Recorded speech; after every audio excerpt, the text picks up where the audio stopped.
Жалақыңыз 200 мың теңге болса, қанша зейнетақы аласыз? Лайықты демалысқа шығайын деп жатырсыз, бірақ зейнетақы қалай рәсімдеу керегін және зейнетақы төлемнің мөлшері қандай болатынын білесіз бе? Бұл сұрақтарға жауап іздесеңіз, соңына дейін қараңыздар. Қайырлы күн баршаңызға. Бірыңғай жинақтаушы зейнетақы қорында 2024 жылы әйелдер 61 жаста, ерлер 63 жаста зейнетке шығатынын айтты. Олар қазақстандықтардың зейнетақысы 3 бөліктен тұрады. Базалық зейнетақы, ортақ зейнетақы, жинақтаушы зейнетақы болып 3 бөліктен тұрады. Базалық зейнетақы зейнет жасына жеткен барлық қазақстандықтарға түседі.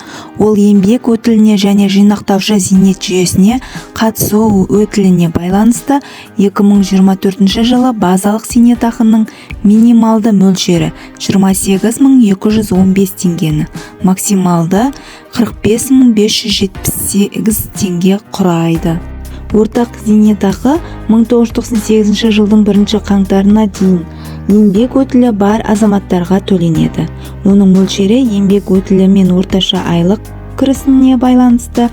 2024 жылы минималды ортақ зейнетақы 57.853 теңгені құрайды.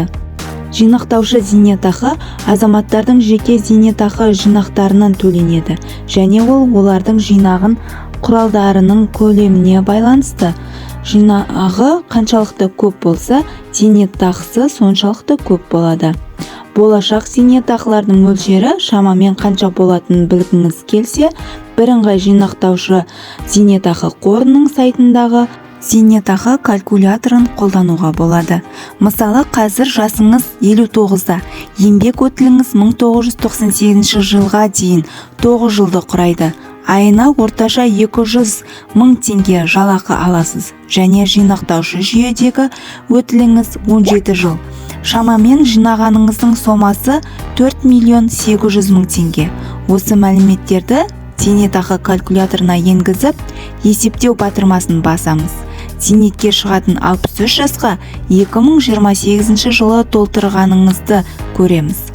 Жинақ зейнетақыңыздың мөлшері шамамен 123.618 теңгені құрайды.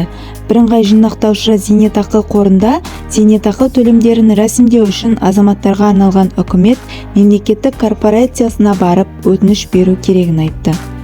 Ақпарат пайдалы болса, арнаға жазылып, қолдап қойыңыздар. Назарларыңызға рахмет.